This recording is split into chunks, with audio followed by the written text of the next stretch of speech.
Hello, ladies. Thank you for being here. Today, our theme is African American authors. I'm Ellen Sudderth of ESP Presents as well as ESP Book Chats.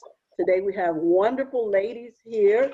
We have Joy Blue, Stella, Pat Simmons, E.N. Joy, Dallas, and Angie. Don't get me. Michelle Simpson, Barbara Joe, and Teresa. So, ladies, we have a couple of questions for you guys. Queenie is our, she's at my house, so she's the co-host today. And I really thank you guys for coming out on your busy day. So today, in honor of you guys, African-American authors, we have a few questions for you guys. And first, I would like for you guys to state your name and tell us a little bit about yourself, because we got 9 people, so keep it good. Stella, go first. Stella. Hi. Hello, everyone. Lovely to be here today. My name is Stella Iromose ANJANKU. A little bit about me. I am a romance author. I have been writing romance for 10 years. I'm a mother of 2 children. I'm married. I was born and raised in Nigeria, Africa. But now, in 2007, we relocated to London. So now I'm a British author. So Nigerian born, but also British because I have dual citizenship. And I love to write about interracial romance, African American romance, Black women, white, Black women, white, interracial, and I like contemporary romance. I also write historical romance as well. And I've been married for 20 years. So that's a bit about me in a nutshell. I've written 30 books to date. Wow, thank you. Joy Blue. Well, my name is Joy, legally. I have written under my middle name, pseudo as Shemima, but I'm currently writing under Malia J. Malia is short for goddess, and of course, J for me. I have written a total of 4 books to date. I'm working on 2 current projects, and I write urban romance, urban fiction, street lit, and poetry. Thank you. Pat Simmons. Hi, everyone. My name is Pat Simmons. I hail from St. Louis, Missouri. I'm the author of about 3 dozen Christian romance novels. And I'm just so happy to be here. Currently, today I'm juggling book 2 and 3 in my Family is Forever series. And so I'm just thankful to be named among such wonderful authors today. Thank you. Darliss. Hi, everyone. I'm Darliss Bachelor. I'm the author of 7 books, and they range from inspirational fiction, Christian fiction, and I actually wrote a romance last year. I'm a wife, a mother, and a grandmother, and I am happy to be here today. Thank you. Anna G. Hi, everyone. I am Energy Wright today. I am a techie by trade, but a writer by necessity. I actually write urban fantasy and contemporary fantasy under the name Energy Wright. I write speculative fiction, so science fiction, fantasy, horror, and fairy tale retellings under the name Aziza Sphinx. I've been writing for as long as I can remember. My mother was an English teacher, so I've always been surrounded by books. And so that's kind of something that got me to where I am. And I'm just happy to be here with you all. Thank you. Michelle Stimson. Hello, everyone. My name is Michelle Stimson. I am a grandma, ma'am. That's number 1 right now, okay? Grandma, mom, an author of mostly Christian fiction, but I write a lot of nonfiction as well.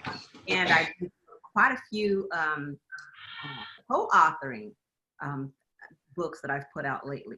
I think I'm on maybe book number 55, But a lot of that I've co-authored, so I should count them as half because I only did half the book.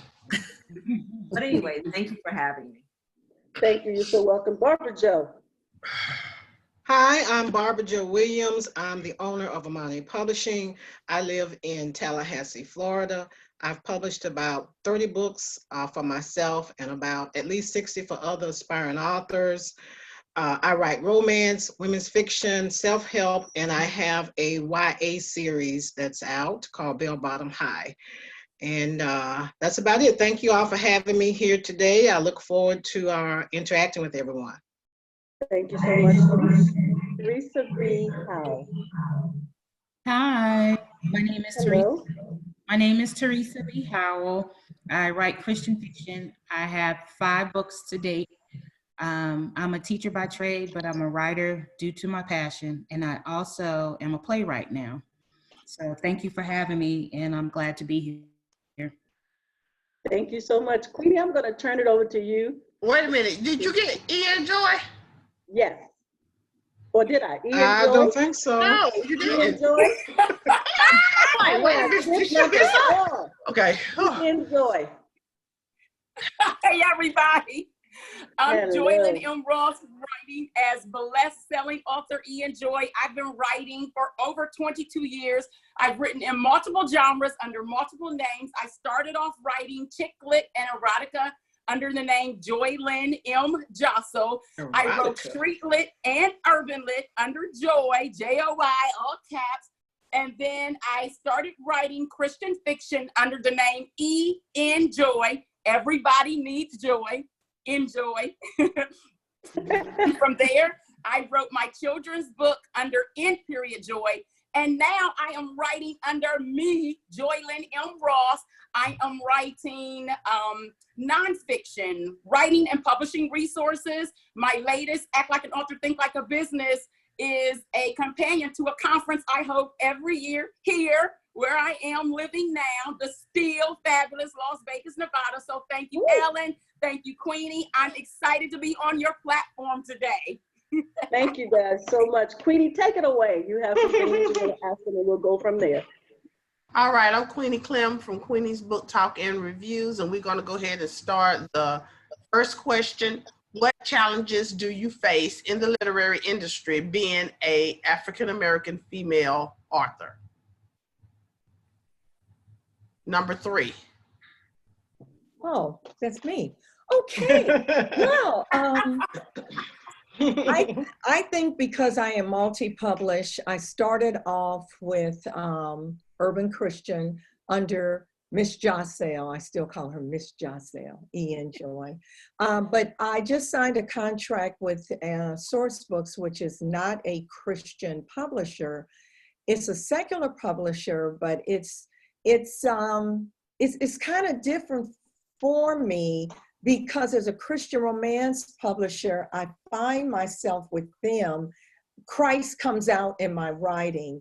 And as they remind me that they don't publish Christian romance, I remind them, you signed a contract with a Christian romance author. So this is my current and my most recent challenge, is to let Christ shine without them knowing I'm letting Christ shine. And as of late last week, they said, hey, can you help us tweak this copy to reach out to your core Christian audience? And I'm like, well, imagine that. So, you know, my journey has been keeping Christ in my writing, no matter what I write. Yeah. I have a question to piggyback off of you, Queenie, to Pat Simmons.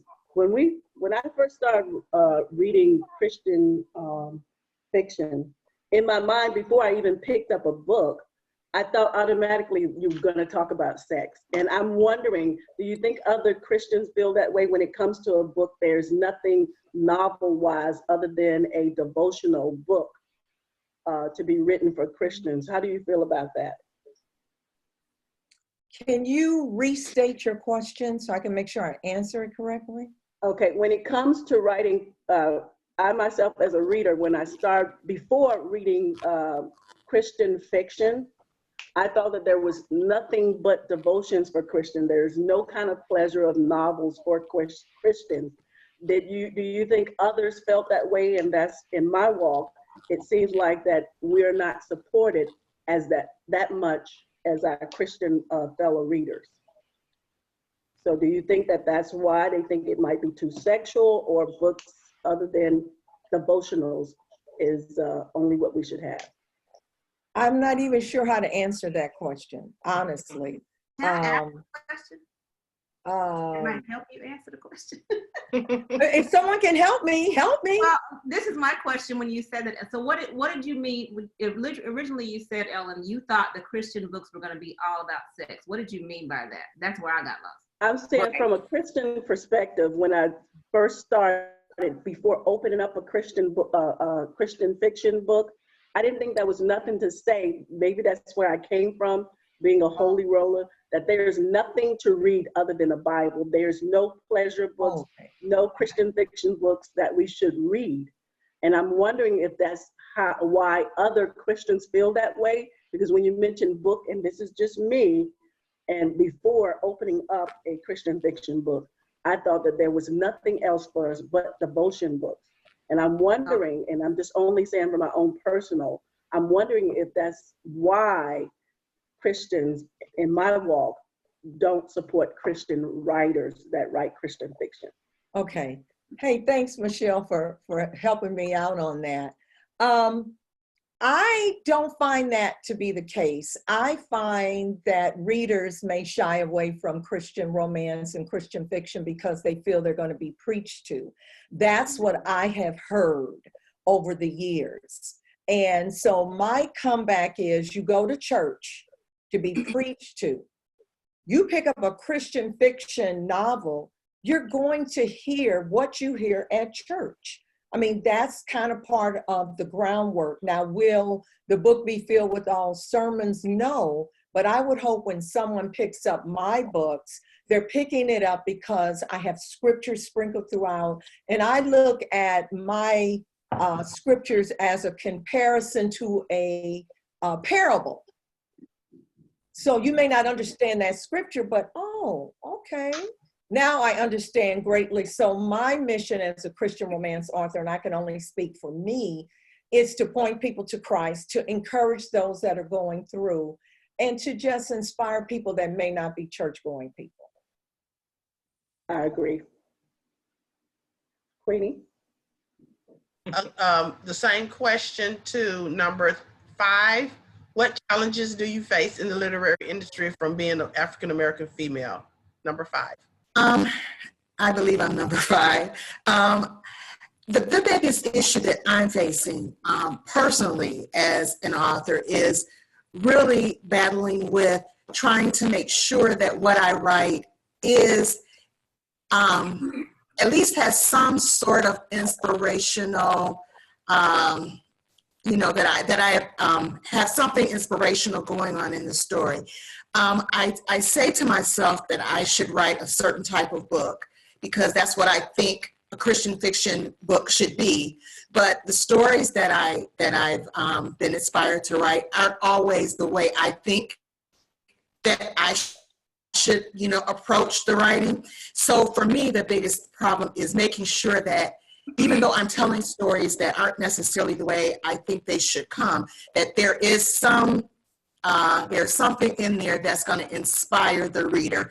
And I want people to know that even though, Christians tend to present themselves in a certain way, that we're people too, that we go through the same things other people go through, but we just approach the resolution in a different way. So that's kind of the battle that I go through personally as an author. Thank you. That was wonderful. Thank you. Do anybody else want to answer that question? Yeah, Queenie. Oh, I was going to say, yes. I'll answer. Go ahead. Challenge-wise, as an African-American author, is to get people to realize that I don't write in black and white. I write in color. In this industry, regardless of the genre, even as a Christian fiction author, Christian fiction, writing it may be my passion. It may even be my ministry. But Publishing is a business. They're about the dollar. So you have that target market and you're going to always be placed in this box. So as an African-American author, for those bookstores that still have the African-American section, of course, I'm going to be placed in that African-American section, and I love it. I love the fact that my fan base can walk into a bookstore and know exactly where to find me. So I love being placed in that category because that is who my target audience is. So business-wise, you have to get away from that. My book can touch everybody. My book can help everybody. My book can save everybody. You have to have that target audience. And then you have the bullseye effect. So once you hit your target audience, me, African-American women, not necessarily Christian women, I write about what the life of a Christian is, not necessarily the life of what people think a Christian should be. I don't write about characters. I use the term characters for industry's sake. I write about people, real people, typically myself. So I don't have a challenge with getting the message out because I have a ghostwriter. Everybody who knows me knows I declare I have a ghostwriter. I sit down at my computer and I take dictation from my ghostwriter, the Holy Ghost. So my challenge is making sure my flesh doesn't try to, debate with the Holy Ghost on what the message God wants me to deliver. But once you reach that target audience, because I'm African-American, I'm going to be placed in that African-American section. So people tend to think only African-Americans can read my book. That is not true. You do not have to be Black to read my books. As a matter of fact, I have people of all races that I portray in my book, one of the main characters even. So that's what I found is my challenge, the business side, having to have that target audience. You have to say, I'm a Christian African-American author. This is my target audience. But once you hit that target, your challenge then becomes the bullseye effect, unwinding, making sure you deliver God's message to the Caucasians, to the Hispanics, to the Chinese, the Japanese. So as an African-American, getting people to realize I'm Black, but I don't write in black and white. I write in color. Thank you. I love it. Michelle, did you want to say something? Well, I think the audience, as Joylyn just said, being aware of your audience for any particular book is going to be important. So my first book was an interracial romance, and it had to do with a Black woman falling in love with a white man. And it really focused in on how we as African Americans bring our own prejudices and sometimes sabotage ourselves because of those types of things. Like, she got this great gift from God, but he wasn't wrapped in the right color wrapping paper. So do you overlook this gift because it's not wrapped the way you thought it was going to be? That was the whole Boaz Brown situation. But when my book's Mama B came out, there's a whole 8-book series. She's a Southern Belle, 70-something-year-old Christian woman. That was not particularly a Black story. There was a Black woman who was the lead, but it was more of a women's fiction book. And so because of that audience, the first couple of book covers did have an African-American woman on it. But when I realized that my genre was off, I needed to put flowers and stuff that Nora Roberts had on her cover, like flowers, gardens, so you can match that audience and that genre with the message of your book. So I think those things are very important to think about as a believer and as an African-American author. Be thinking about the message of the book. If it's about empowering women, that's not a Black thing. You might have a Black person doing it, but that's not a Black thing. But if we're talking about our prejudices and the things that we have overcome as a community of Black women, then that is, to me, that's a Black book. Yeah. Thank you. Can I say something? Can I just say something in addition? Yeah, Stella.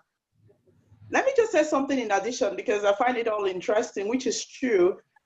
My challenge when I first started writing, I think the audience, the target market, the audience actually defined what I should be writing. If I can put that clearly. When I first started writing, I didn't actually start with interracial. I started with Black on Black, right? And I just somehow, let me say, stumbled into writing a book, Forbidden Dance, at that time. And it was a Black female and a white guy. And the way it was received was outstanding, as in people were downloading like digital double digits every day and all that. I'm like, wow. So this is a genre that I should be writing. So that's how I skewed into writing BWWM. Then I got an inspiration to write about white female lead and a Black man. And there was a pushback from the same reading community. I couldn't believe it. So that I now realized I had to speak with Chicky Brown, I remember, and I had to speak with a white author friend that was editing for me, who was in America, who lives in Michigan.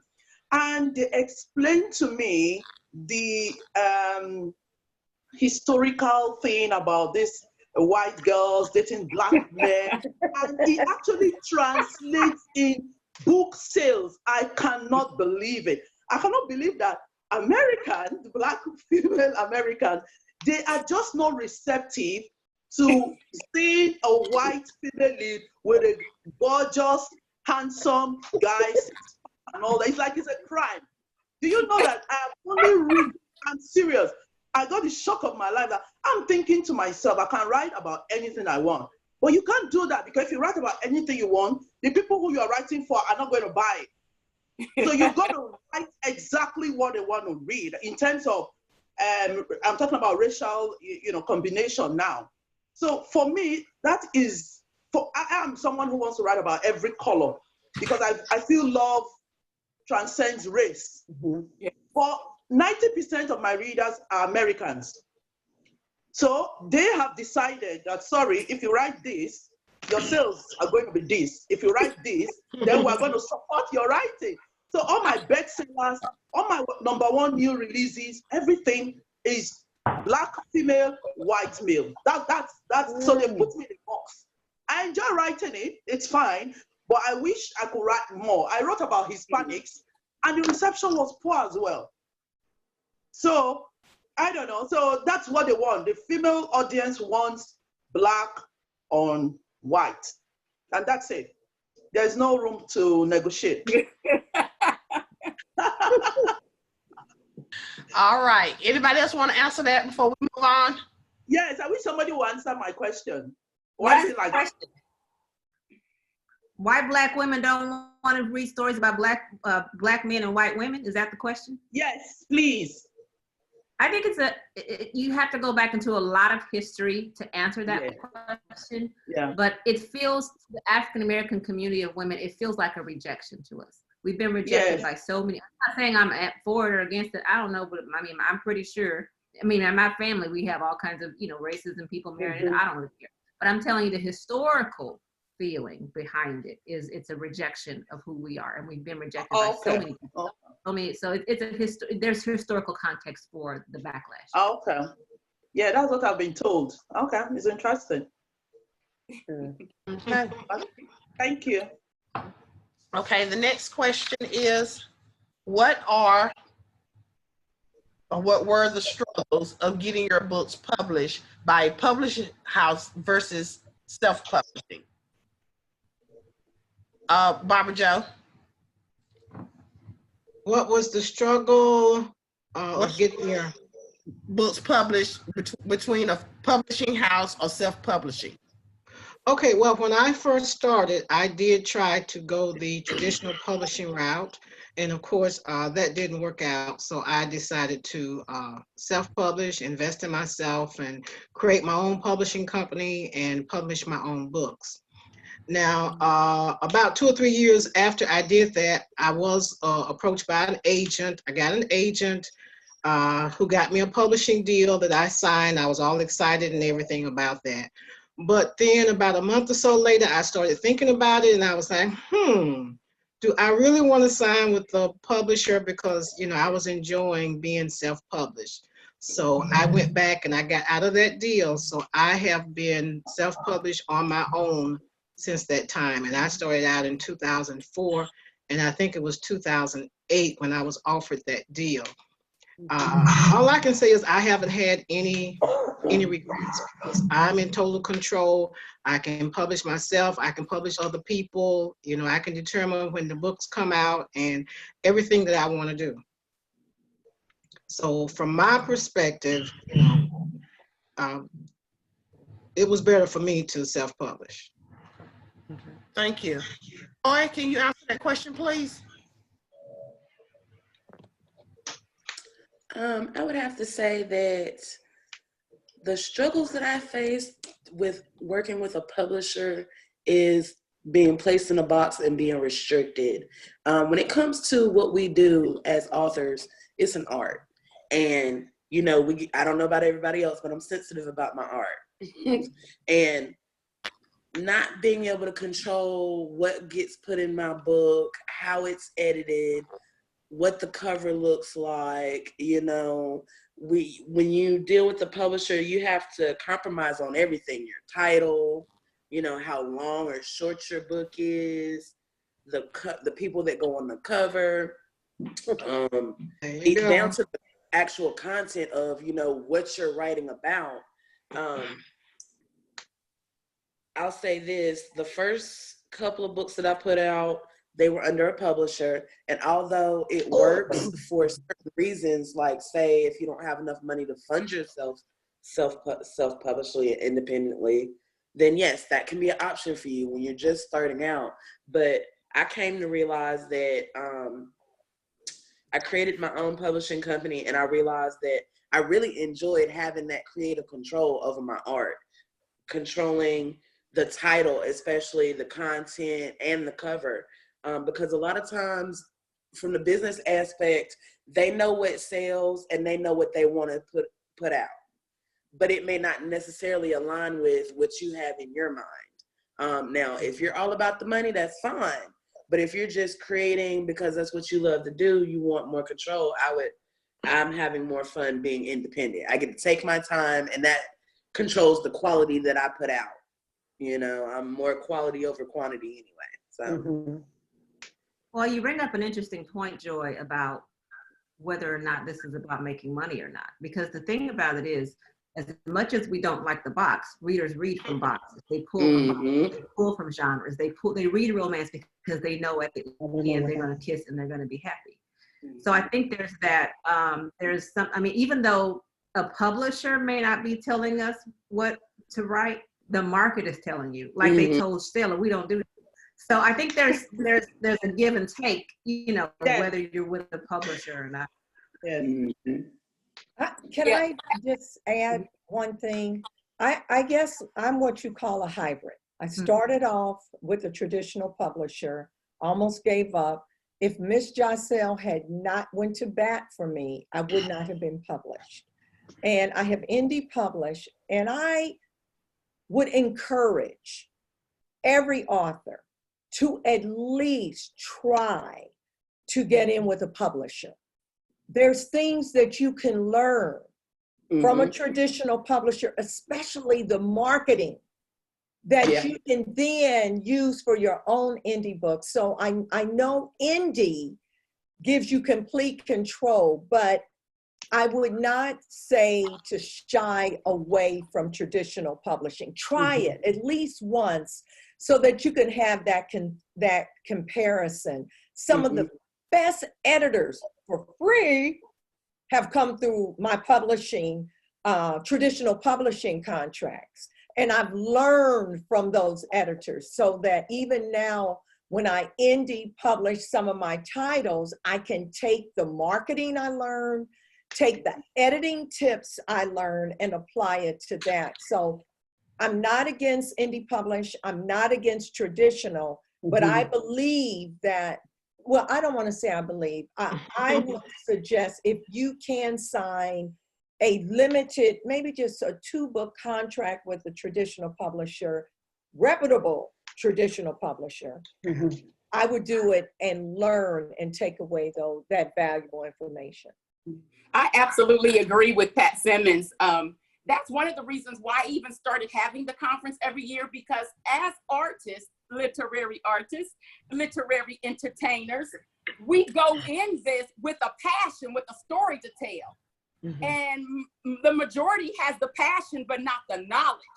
So we have to act and be the author. That means we have to know our job description. There are duties that go along with being an author, but we have to know the business side. So we have to act like a business. For me, with almost 40 publications, I don't choose one particular path to publication for each and every book. I sit down and I plan out each book. What do I want as a result? And then I want to be intentional. So some may require me to go through a traditional publisher, some POD, some self-published. So I'm a hybrid author, because depending on that project and what I want the end goal to be, I have to choose my path to publication based on that. Going the traditional publishing route, your profit margin is smaller. As a self-published author, your profit margin is larger, but you've invested more as well. So when you kind of look at it, it's almost like this: you've invested more. So even though we go to these book events and say, "Ooh, I sold out of a case of books," we're still in the red. That doesn't mean we're in the black, but that is great for our ego. That's great for literary success, because you have to define what is your measure of literary success and what is your measure of financial literary success. Two different things, two different thought processes. As a matter of fact, three different thought processes when you ask yourself, why am I writing in the first place? And we can't do the whole I don't write for money, because that's a whole different question. Why you write, why you publish, and why you sell. Three different thought processes. Because if, oh, I would do this for free, I love doing this, this is my passion, this is my ministry, blog it. Quit charging me $14.95. Blog it then. Quit charging me $14.95 if you would do it for free. And now the universe hears you. God hears you. Oh, I don't do this for money. I don't do this for money. But then I see you on social media complaining, I'm throwing in the towel because I ain't making no money. Well, you just put out there that you don't want to make money. So I'm putting that price tag on my work, and I have no problem putting a price on my art, because it costs to move a message. It costs to move this message that I want to reach the masses. I'm not that author who's going to sit here and tell you, if I just touch one life, if I just save one life, if I just bless one life, I'm doing this for the masses.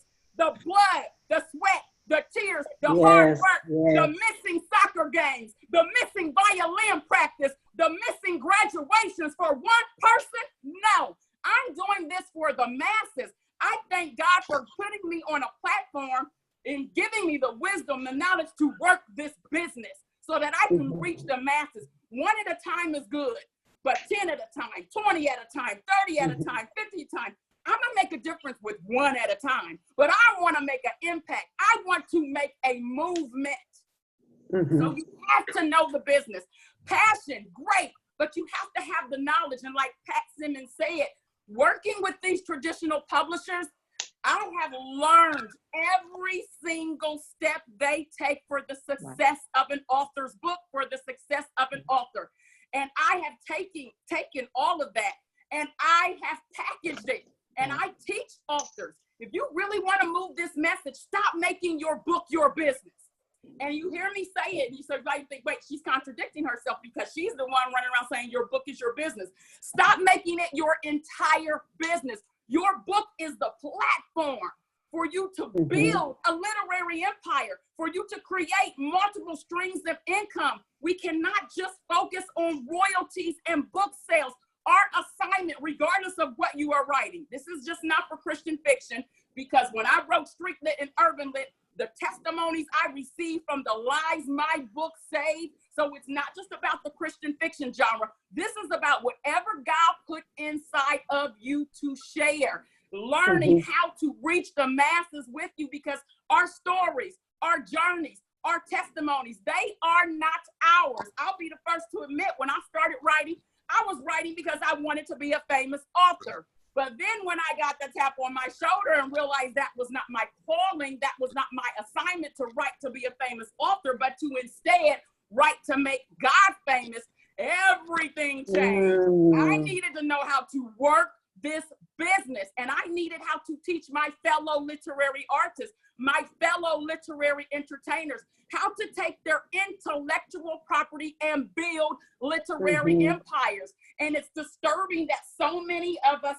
believe you can't make a living as a writer. You can't make a living as an author. Don't do it for the money. You have to love writing. You have to love the writing process. You don't even have to know how to write.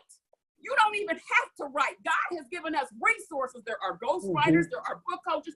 You don't have to love writing. You don't have to write to be the author of your own story or whatever it is God has put into you to share, because it's not your portion. And as long as you don't deliver it in excellence, people will starve. People will starve. So you have to learn the business side. Whether you choose one path, there is no wrong path. You have to know your goals, and then you have to be intentional about reaching them. Wow.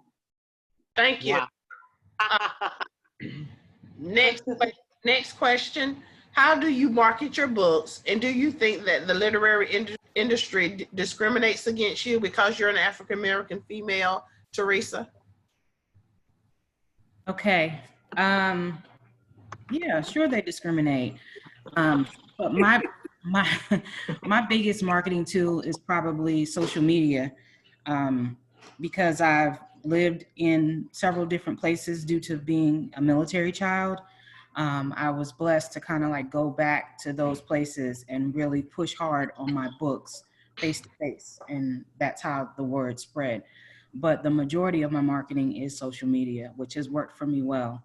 As far as the discrimination, of course, that happens all the time. Just being an African-American woman in any field, I see that discrimination as I go throughout my day. I mean, I'm a teacher in the classroom, and everywhere I go, there's discrimination. So I'm used to it.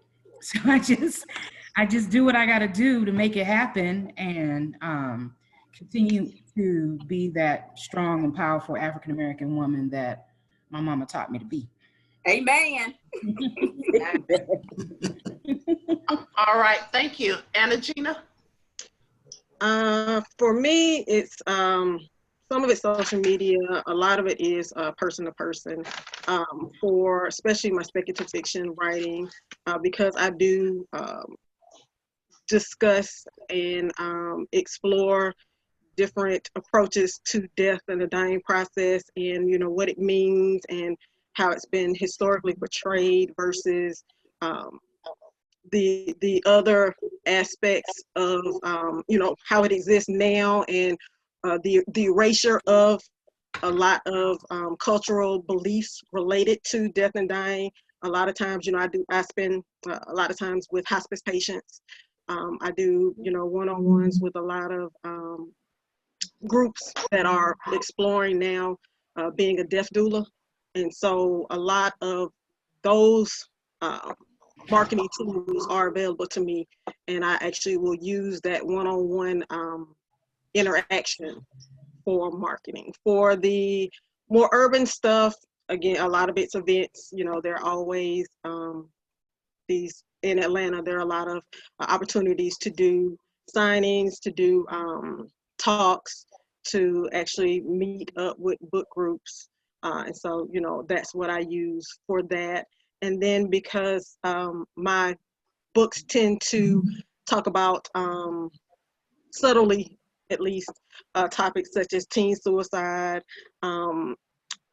multiple split personalities, dissociative personalities, those types of things. And so events that may discuss those topics, a lot of times I'll go to those events and people actually are receptive to those topics being explored, but not necessarily in the whole professional or, you know, outside of these nonfiction books. And so it allows them to see that people are bringing up these discussions in fiction, but also pointing people in the direction of here are resources if you have a family member who's dealing with these things, or if you need to explore mental health issues or suicide or something like that, or you know somebody is in trouble, you know, there are resources in the back of the book that kind of point you to these national organizations, and you know, will get Black women and Black men and Black children talking about these things and addressing these issues. What are your thoughts on Amazon being or not being diverse, Miss Pat? I was hoping you wouldn't ask me. Can I throw this question to Michelle? Okay. Wait a minute. Why it gotta be me? Why not you? So I will take. Thank you. Why not me, right? So what is the question? What are my thoughts about Amazon being not diverse? Yes, being or being not being diverse, yes. Let me ask you how you see that happening. Because I know bookstores, because Amazon is all about the money. They really don't care what color you are. So what is it that you see Amazon, where's that coming from? Well, one of the things about Amazon, I can add on that, especially in the speculative side, is that there wasn't a, when the genres were laid out, it wasn't a viable option. You know, it was science fiction or fantasy, and you couldn't really select African American or, you know, that separate. So there was less of an opportunity to be seen, because especially those who were indie weren't getting the exposure because they didn't have the funds to do all the stuff to get all of these people. So now, you know, we've asked and asked and asked, and now we do have these Black sci-fi taglines and these Black sci-fi categories and genres that we can assign because they realized people were asking for it. So is that an economic bias, or was that a color bias then? Because we didn't have the money to build up, because here's the thing I know about Amazon. If I write today some books about Black women who eat chocolate all day, if I write that book and I promote that book and I buy enough ads on Amazon and enough people start buying it, in 2 months, that's going to be the category I can choose, because that's how Amazon rolls. So that's what I'm saying. Like, is this an economic bias or is this a Black bias? Because if you have enough, like right now, one of the top genres for female fiction, I'm just going to throw it out there. Y'all can start writing it right now. Unsaturated domestic thrillers. Regular women at the house and something crazy happens. All of the Lifetime movies where at the end you shoot the guy who was living under your basement. That's the hot new genre. It was billionaire romance, but we moved beyond billionaire romance now, which a lot of Christian authors did, because the markets move. So 10 years ago, everybody was writing vampire stories, right? Changed now. And now we've done enough vampires and werewolves. We moved on to billionaire romance. Like there's only like 2,000 billionaires in the world, period. But there's like 17,000 billionaire romance. And now a lot of Christian authors, even I'm talking Caucasian Christian authors as well, are writing Christian billionaire romance. So when you find out what we're reading right now, if we're talking about market, it's not a matter of Black or white. It's a matter of understanding what's selling. Once something starts to sell, Amazon will give it a category, because Amazon is all about making money, whether you're in the United States, the UK, wherever you are. So I don't know that it's necessarily a Black thing so much as it is an economic thing. Can I just say something in response to what you said about billionaire romances? Go right ahead. I can name my show, but yeah, go ahead. Go ahead. No, I was going to say that the reason billionaire romances, yes, there might be a few billionaires in the world, and a lot of people are writing about billionaire romance, even Christian authors. It's simple, because every girl dreams of marrying a rich guy. Simple. Cinderella, that's all it is. It's the ultimate fantasy for any girl, isn't it? So that category will always stay for me. I mean, I think that's why. That's just a cheap. Cinderella, there are only really 8 to 12 stories being told over and over again, and Cinderella is one of them, and that's all there is. Thank you. Go ahead, Miss Ellen. You can go take over now. Okay. I'm going to start with Stella, because she started off. And the question is going to go to everybody, but I'll just start with Stella, and you guys can just tell me your name so I'll know who's talking. Okay.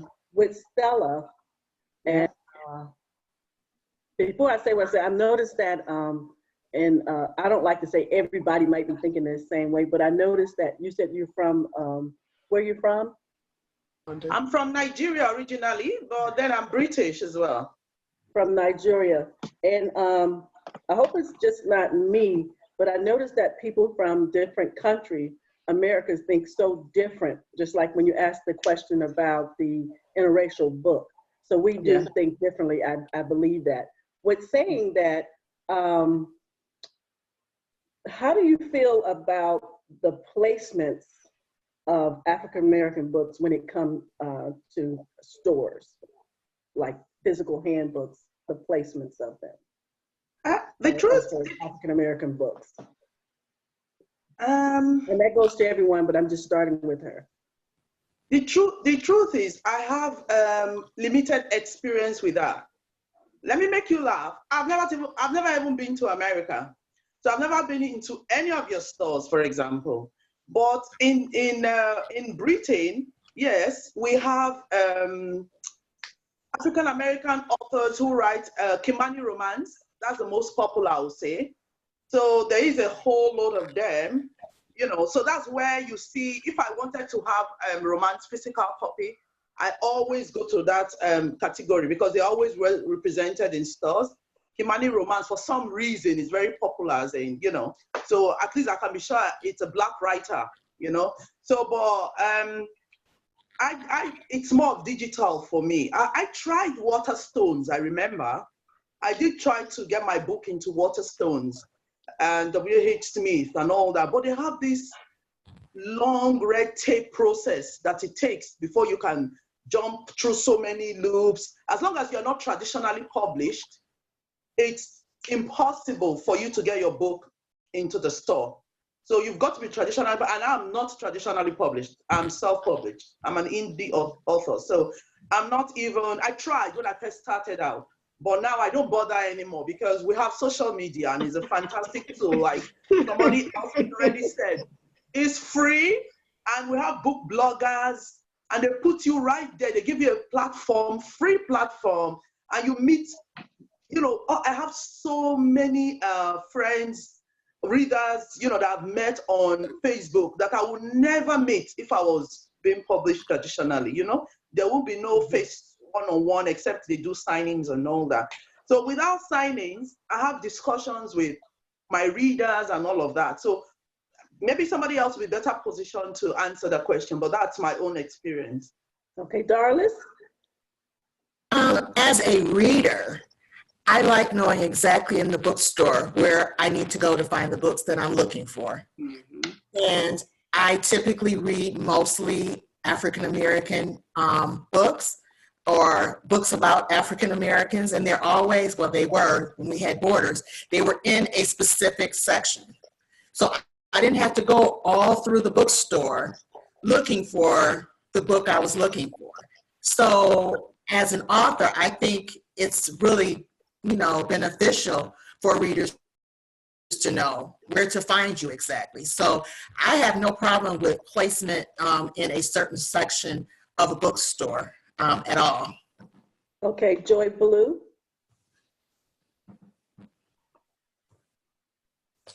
I don't have any issues with certain placement. I just feel like in the beginning, when I first started my writing journey, it was unimaginable to be placed in like Barnes and Noble and Borders and things like that. Like I didn't see that happening at all, because when I walk in the store, you know, we have this one aisle out of the entire bookstore. We got that one, like, and I don't even want to call it a whole aisle. It's like a half an aisle, a piece of aisle.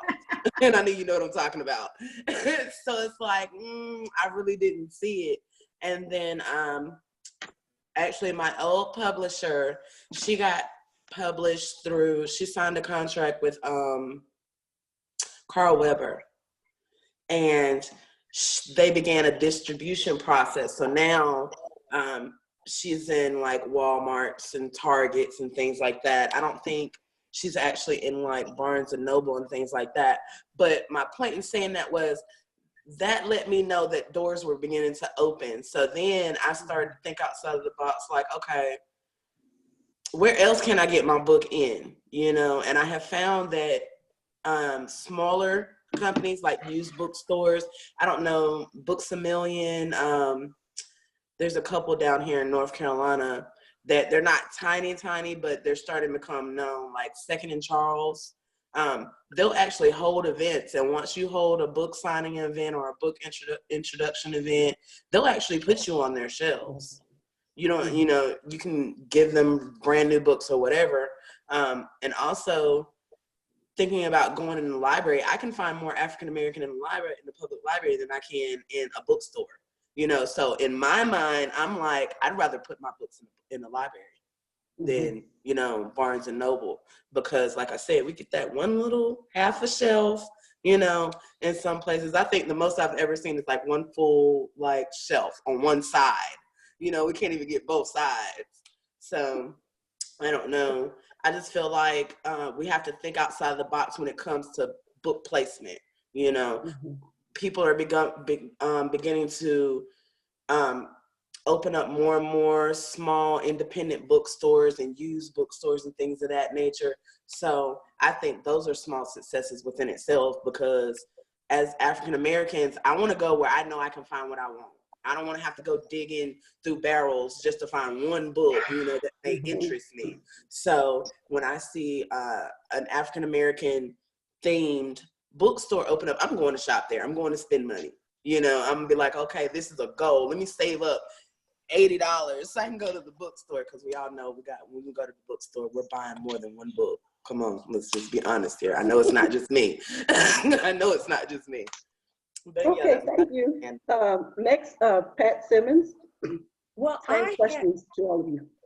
I have a mixed reaction with that. When I was an avid reader, and I'm still a reader, but not avid because of just writing deadlines, I knew where to find the book. Just like Joy said, I knew where to find a book, the Black books.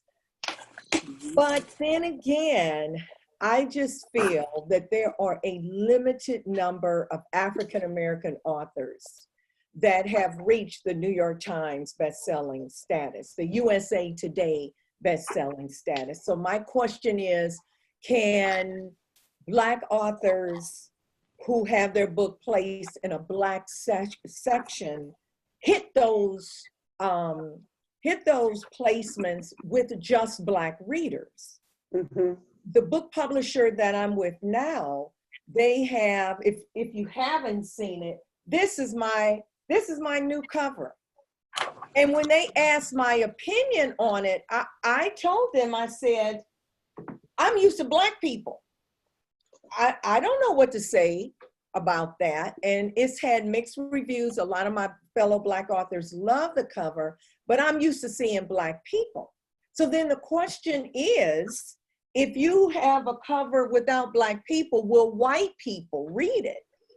And so my goal is to make money. That's my goal. Yes, I want to get the message out, and I do believe that whoever's supposed to get the message will pick up my book. But I want to hit those numbers, and I could be wrong, but I don't know if I can hit those numbers solely on Black readers. So yes, do I want to be placed on the Black shelves? Absolutely. But I also want to pick up new readership. And I just think that limits us just being on a Black shelf. So that's just my opinion. I'm mixed. I would like to be with the Black folks, and I want to be with the white folks. I want white folks, you know, I mean, I want the white folks to read the Black experience, and they may not go over to the other side to do that. So true. Thank you so much, Pat Simmons. I didn't think we would talk about books being racial, if you really want to think about it. Our next, Ian Joy, same question. Like I said before, I love the fact that target audience, the business side, that target audience knows exactly where to find me. Now, I also mentioned that I write in color. It's my job as the author to make sure wherever my books are, because that's one of the things we have to know as authors, our books should be in more than just bookstores and libraries. Those are not our only customers. Readers are not our only customers. Again, we have to educate ourselves on, okay, I've got this book out. Now, how many platforms can I place this book on? How many platforms? So I resorted to what I call the literary blueprint, which is the business Bible. It's what I actually teach from at my conference every year. And I educate authors and publishers on distributors, wholesalers, and retailers, the different platforms, making sure you have a relationship with a book distributor and knowing the terms of that distributor. When I first self-published my book 20 years ago, I got my book as a self-published author placed on Barnes & Noble's shelf. Barnes & Noble, they have been accepting indie authors' books for decades. You just have to learn the process. So what I do, I teach the attendees here's the link you go to, learn the Barnes & Noble acceptance criteria. Here is the Books A Million acceptance criteria. Here is how you get on into Walmart. For those of us, especially who are publishing other authors, we need to know how to get our authors into Walmart. We don't want to just limit to Amazon. You're putting all your books in one basket, Amazon's. You want to educate your authors. You want them to know, okay, this is what you need to do on your end. As a publisher, we can get the books distributed, but a book shipped out is not a book sold. It's your job as the author, black, white, yellow, red, green, to let them know your book exists and this is where the book exists. So for one, make sure you have 2 sets of marketing material. Everything doesn't need to say available on Amazon, especially if you are walking into a bookstore and you are asking them, can you set out my promotional material? They look at it and it says available on Amazon. You're telling their customers, go get it for at Amazon Prime, where everybody has third parties. They can get it for dirt cheap. Don't buy it in our store. Go buy it in Amazon. So you're asking Burger King to sell the Big Mac. When you are going into these bookstores or wherever, libraries, you want to have a second set of promo material. Don't put Amazon on that. Now, if you're going to be at an event, a book fair, where there's going to be multiple authors and people have to choose between which 2 they're going to buy from that day, yes, you want to let them know the different platforms, that it is available on Amazon, but it's also available here. So you want to make sure when you get these bookstores to place your book, that you are on your website, that you are doing live videos, that you are creating marketing material says, go to Jim and Chuck's bookstore on the corner of 3rd and 5th and get my book. It's your job, period. That's part of the author job description. You have to let people know your book exists. Whatever color they are, wherever they are, you go where they are. Your business, join the local chamber of commerce. Go where people are and realize readers are not your only customers. Bookstores are not your only customers. Libraries are not your only customers. You have military bases. You have toy stores, especially for you children's authors. You have educational platforms. I list about 30 other places you should be presenting your book, and not one book at a time, cases at a time. You have early childhood education learning programs. You have summer programs for adults who didn't graduate and are learning literacy. So there's so many opportunities.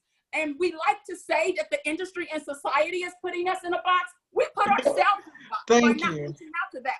And so you can call me the box cutter, because I'm going to cut you out the box and we're going to think outside the book. You have to think outside of your book and get to your audience. It's your job. It's your job, whether you're traditionally published, whether you have agent representation. Your book is your business. Mind your business. Thank you, E and Joy. I always like to hear from you. Anna G, same question. I think So, okay, I'm going to have to actually kind of split this up. When I was traditionally published, my publisher actually had to kind of deal with that very question, specifically because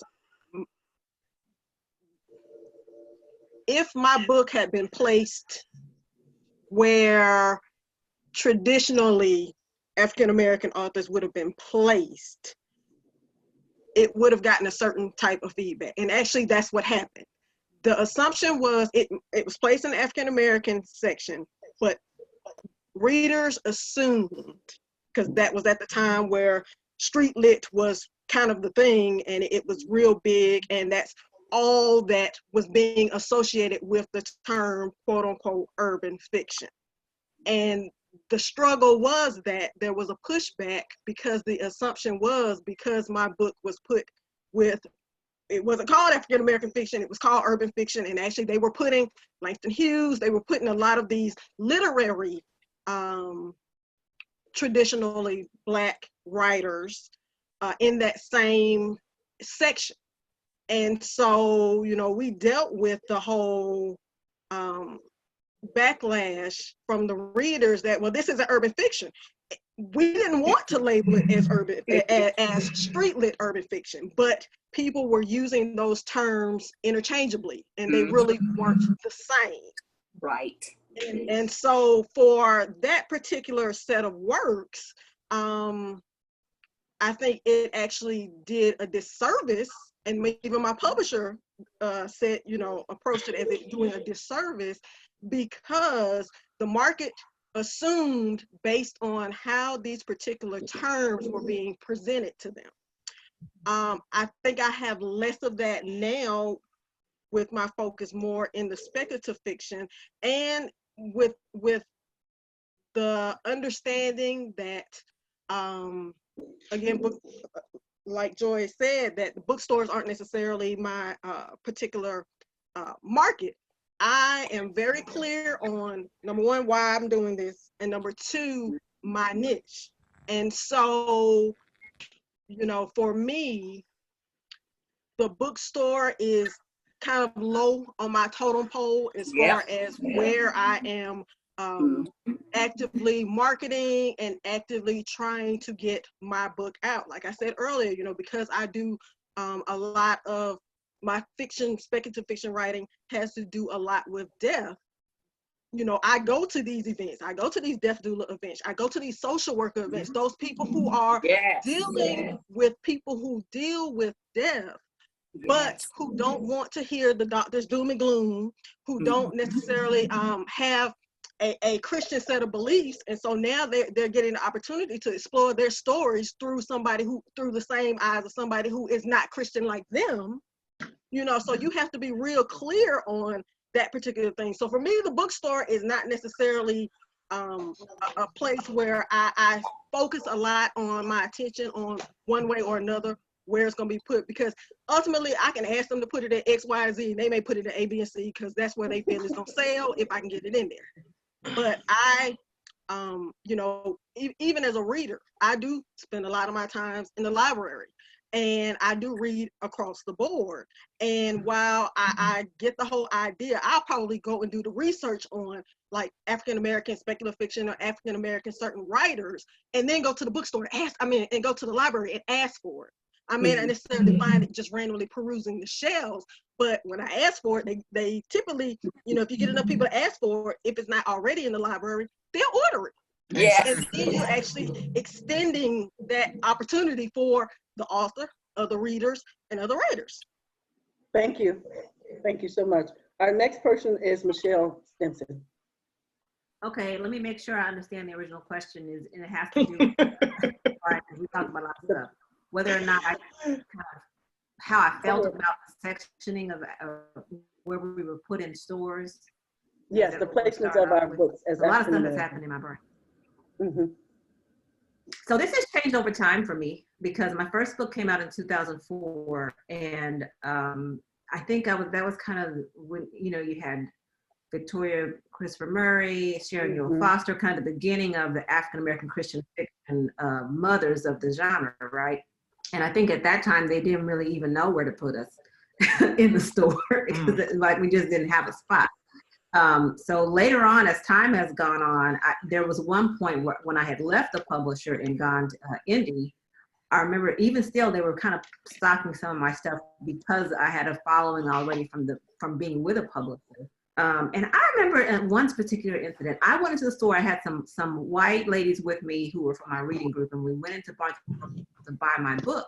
And I think it might have been a Mama B book, or it was some, anyway, we went to the black section, and it looked like a strip show in our section. Because everybody was half naked and you had a woman with a gun and booties out and all that kind of stuff. And I'm not saying that people can't, I mean, it's a free country. Do whatever you want to do. I mean, it was a free anyway, right?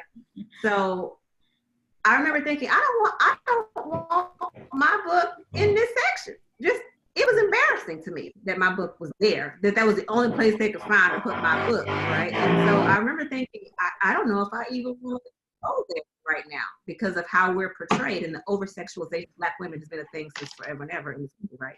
So there was that issue that I had for a while, but at this point, as of 2020, I don't care if my book is in the store because I feel like we're trying to, and let me preface this by saying my book has been in the store, so my ego has already been stroked, I will say that. So there I understand that for other people that hasn't happened, and that may still be your dream. I'm telling you that's not where the money is, but if that does something good for your heart, then you just go right ahead. But at this point, I'm like, trying to force the energy, the time, the effort, the money that it takes to get into the bookstore could be better spent getting it into a reader's hands. Because that's where it all goes down. It's like we're trying to get into a taxi cab company when Uber is here. People don't take taxis no more. So we got to be aware of what technology has done to the industry. I made a movie a couple years ago, and it used to be the big dream and the goal to get into a movie theater. Nobody cares about that anymore. Can you get to Netflix? Because of how consumers are buying and consuming literature, that changes where you want to be.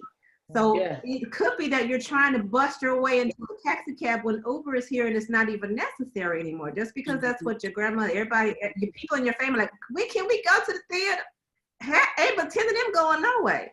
So, like, it's not something that you need to you need to be aware of what's happening in the industry, how people are buying books. And I know there's a million different places you could put your book and all your works and all that kind of stuff. But you don't need to fragment yourself by trying to do all these 20 million things. If you just do 2 or 3 consistently, you'll be better off doing that than fragmenting yourself and dividing all your energies and feeling frustrated. Determine what works and work it. Yeah. Thank you so much. Teresa B. Howell, same question, and then Barbara Jo, you're next. Teresa is away from her mic right now. So we'll have you. But I agree with what Michelle said. When my books first came out in 2004, I fought hard to get into Barnes & Nobles and Borders, and I got that. But now, like she said, there are other avenues. If you can get your book into the bookstore, if it's in the AA section, I'm fine with that. Wherever they want to put it, wherever it gets in, let it fit in. So I'm fine with that. Thank you. Is Teresa back? No. Okay. I'm going to stay in the same area, but it's going to be a different question. This question is, have any of you guys had you know what genre you is in, and have you been misplaced in a certain section by the title of your book? Example, there was somebody wrote her book, it was about drama, the title, but they put her book in drama, theater drama, and so now she can't get that book out of that theater drama, and she don't remember who did her work, and it's just so many years ago. Have any of you guys been misplaced in that area because of your title in a different genre? Placement? No? No? I'm gonna look on the other side. No, nobody? Nobody? That's good, that's good. And have any of you guys placed your book in libraries just so you could have a form of diversity or diverse readers. Yes, yes. Stella, go ahead. Yes, Stella. When I first started in 2010, I think it's 2011, a year later, I decided to go. Okay, I used to go to the library actually before I started writing. I used to go to the library to read romance novels. Those are the only books I borrow from my library. So when I started writing, I now realized, I said, look, apart from, like I said, Kimani Romance has a whole stand in the library, and then you have the Mills and Bones. So I said, okay, I can't really find others, right? Like indie publishers, self-published, authors. I couldn't find any. So I donated my books. I think I had 5 books as at that time. I donated the books to them, that they should place them in the stores, and they accepted it. We took pictures, blah, blah, blah. But over and over, when I kept going back to try and borrow the same books, I just wanted to see how the system works. Guess what? The books were never available. And instead, the romance section kept shrinking. It kept shrinking. So they kept saying that because people don't borrow it often, they have to create space for the books that get borrowed. So because of that, I kept borrowing romance novels, but I couldn't find mine at all. So I don't know if they never placed it on the shelf, or what. So since then, I didn't bother to take more books to them, since I started writing, I didn't bother to take more books to them. I just thought, you know what, I don't know what's wrong with your process, because you don't really get to talk to their bosses. They're never available. So I just left it and said, you know what, like someone said earlier, the trend is changing. People can buy your books. If they want paperback, they can buy from Amazon, they can buy it from Books A Million, they can buy it from independent distributors and all that. So I really don't have a headache about that. If people ask me on Facebook, where can I buy your book? If they want it paperback, they'll ask you, where can I get it? And then you direct them, So I've just removed my head. I don't want to have headache about getting into libraries or getting into stores or that. If that opportunity arises, yes, but I'm not going to go chasing it, and just focus my energy, streamline it where it works for me and where I can have, interaction with my readers. That's very important to me, I do takeovers, for example, on Facebook. You do release parties, things like that. You meet lots of people from different parts of the world, and for me, that's important. Thank you, Stella. Darlisse? Can you repeat the question, please? The question was, have any of you guys ever put your book in the library just so there could be diversity of readers? I have not. I did donate some books to a library in my local area, but I have not. That's not something that I do regularly. Okay. Anna G? I don't know that was the intent. It has been available, and because I frequent my library, we have like 5 or 6 that are very close to me, within probably 3 or 4 miles of each other. And so because I do frequent the library, I've gotten to know a lot of the librarians, and actually a couple of them are writers, published traditionally and self-published. And so we do events and that sort of thing there as well. So, I have friends who, there's kind of a group of us that if one can kind of get their book into the library and they see a response, and they actually do see that people are checking out because they check back in with the libraries, then they work to kind of get us all in, and then we all kind of, as a conglomerate, will go through and rotate through. But my local library is very much so. Again, I don't know that the intent is to diversify. It really is, at that point, I think, about access, but it's also because they do events that would encourage readers to seek out my type of writing. And so it's a win-win for both myself and for the library, that it's not a book that's just going to sit on the shelf, but it's a book that people are going to ask for because they're doing events and I'm at those events, or they're doing events for these types of readers. And then before the readers leave, oh, by the way, here's a list of books that are available in the library for, you know, based off of whatever that subject matter was.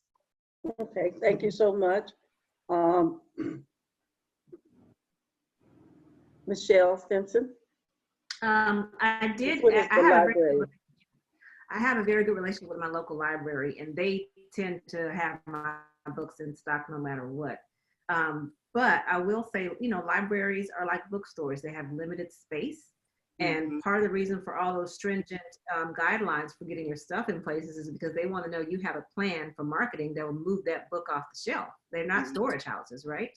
So, so that's an important piece for me. I did go.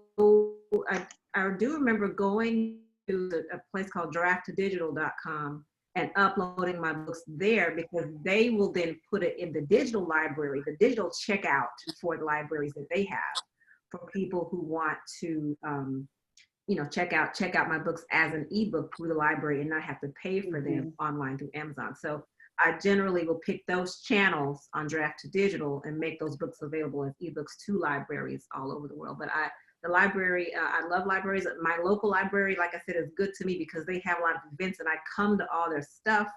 But I think if we're really being fair to bookstores and to libraries, we have to respect that limited bookshelf space. Thank you. Is Teresa and Joy still on there? Joy Blue? I'm here. Yeah, I'm here. I'm back and forth. I got DirecTV drilling on my roof, so I apologize. And that's Teresa that I'm speaking to? Yes, ma'am. Yes. Okay. I don't know if were you able to hear the question about the library? I was not, because he was drilling and talking. So. Okay. So the question about the library is, have you used the library as a form of diversity, getting those diverse readers? Absolutely, but it's nothing that I've done on my own. What has been happening is readers will go into the library and request the book or ask about it. And then the library will go to Amazon or Barnes and Nobles or wherever they get their books from and put it in the library. So I've been blessed that people are requesting, and I haven't had anything to do with the library process, but so far my books are like in 15 libraries, which is, I think, very good for an indie author who didn't even try to put it in the library. So that is excellent. Barbara Jo and then Pat. And the same question. Okay, yes, I've tried to get my books in the local libraries as well as libraries all across the country, because if you get in with your local librarians, then they will help promote your book to other libraries. And so that's how, and with my local library, like we have several branch libraries, so I've done book signings and book events at every branch library. I know every librarian at every branch. And so they help promote me to the readers. You know, like when they do that monthly reading list or whatever, my name has been on there several times. When people come to ask about local authors and workshops and all of that, they have my information there. So it goes to everybody, not just the African Americans, but it goes to everybody coming in there looking for writing or, you know, looking for new authors. So yes, that has been very helpful for me. Pat? For me, I have an excellent relationship with my local libraries. I have not personally had to place my books in the library, but I do believe in building relationships. And without the library, I don't think I would have been as successful as I am. When I had a book that came out, they reached out to me and really promoted my book. Yes. And when I had a book signing at the library, it had been renovated and they had me in a huge room. And I told my husband, I said, they don't know, I only need about 1/4 of the size of this room. But praise God, that room was filled up. I was just so honored because the library did a real good job of promoting me in addition to what I do. And like Michelle Stimson said, Draft to Digital every author should be on draft to digital. And Yeah. I have made surprisingly good royalties off of Overdraft, which is the library.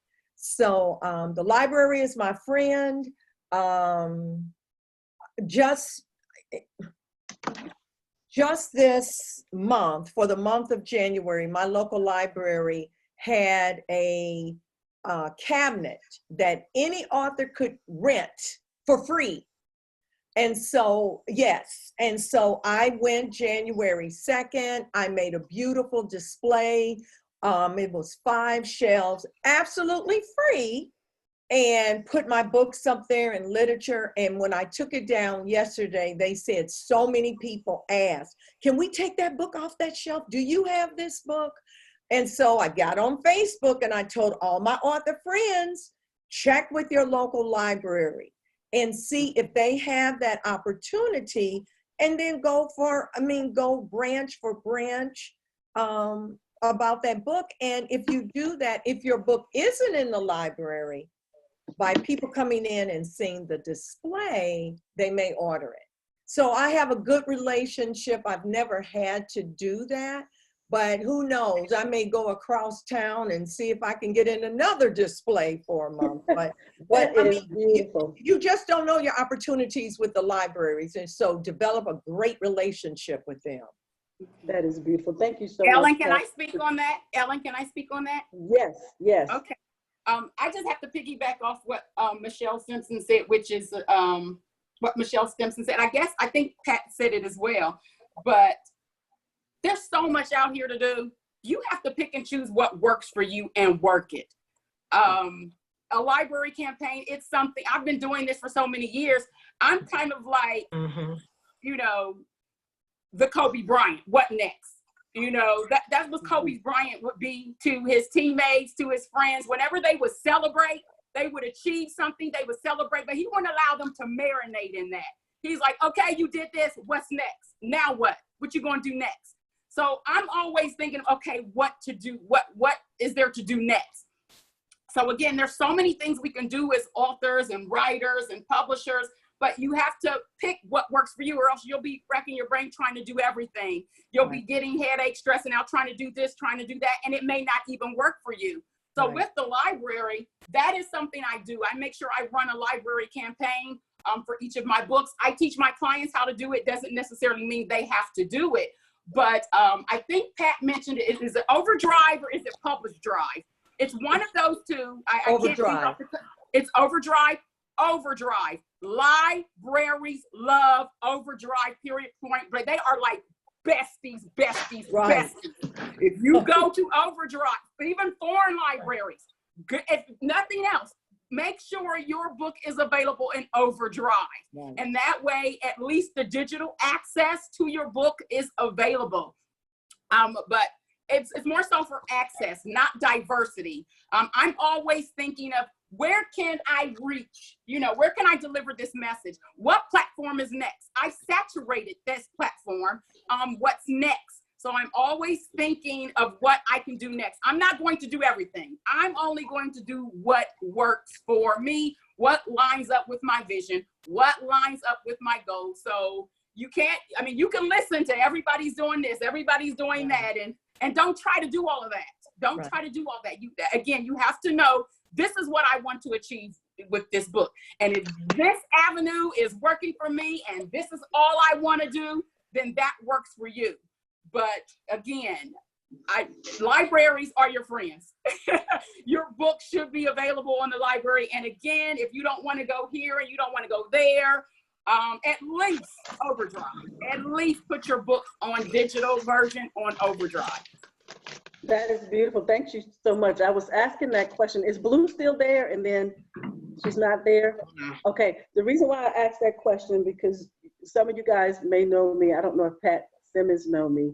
And I did a lot of events on the outside. And you guys know, and I'm gonna be very transparent and honest with you guys. If you do stuff on the outside, it has to be myself and the author's strong effort. I don't know who you know, your readers. This is 10 years plus back I'm talking about. So I was able to, in our local library, it's not as easy as what you guys have gone through or have done. I was only able to 2 times. Letitia Lovely, she was able to have an event at our library, local library. And what happened was, if it's not their event, they're not going to advertise it. So I talked to one person that kind of started it off, and then they're like, whoa, this is not our event, but we know her, and we have a lot of her books here. That's why I suggested for her to be there. I'm not going to name the name of the library, but she still thanked them in her book. Letitia still thanked them in her book, and she thanked me for what I've done in the book. And so that was, I felt kind of like, I'm so sorry, Letitia, got you all the way out here. They do have you in here, but because you wasn't there it wasn't their event, they turned the people away. So it was so many people coming that they turned it away. And then another one I was able, different library, was able to get Trice Hickman in. She was able to go there and she was able to do something. But our library is not like that. So if you want your book in the library, they will look it up and see where you at in the world. And one particular author I looked up, he was the only one in his own city where he lived at, and they didn't want to take the risk on it, as you said, economically, because there was no more books filtered in throughout the world at other bookstores that had that book, only one book, and they searched it. So that's how ours is. But if the patrons will go in and talk about the books, and different patrons, more patrons ask about it, then they're ordered. So it's really different on our end about that. And I want to know from you, that concludes the questions, but I want to ask, any one of you could say, what project do you have coming up? And what are the events that you're working on? I have a story that is already on pre-order, Irresistible Driver. So I've written the first draft, but that's about it. And that should come out March 30th this year. Oh, okay. So, and then since you started off, Stella, I'm sorry, I'm just gonna go down so I can look at each other and won't have to bounce off like a tennis court. Since you started, where can people reach you? You got your book that you're coming out. Sorry? What was your book again that you have your project that you have coming out again? Irresistible Driver. Mm-hmm. It's for now, it's available for pre-order on Amazon and Smashwords. Mm-hmm. But on March the 30th, when it releases, it's going to be available on every other platform, draft to digital, Amazon, Smashwords, Okada Books. Okada Books is a Nigerian-based website. They only do ebooks. Also, all my books are available there as well, because I have people from America buying from Okada Books as well, for some strange reason, yeah. But they do, all over the world, Japan, Italy, everywhere. So I sell on there as well, and all the independent publishers distributors that Amazon has. So that's it. So that should come out on 30th of March. I'm working on it. Do you have your books in front of you where you can show us your book? Yeah, I'm sorry, I didn't give y'all a chance to do that. I just want to do it now. That's your latest book right there? Yeah, this is my new release, Get Undressed. This came out on 20th of January. So it just came out a couple of days ago. Wow. So that's a hot new one. And it's about two people, two strangers from two different continents, and they have 6 short weeks to make the biggest decision of their lives. And I have one, they have to get engaged, get undressed, get engaged or break up, all within 6 weeks. Wow. And the strangest thing is they both got the exact opposite of what they stated they wanted in their forms.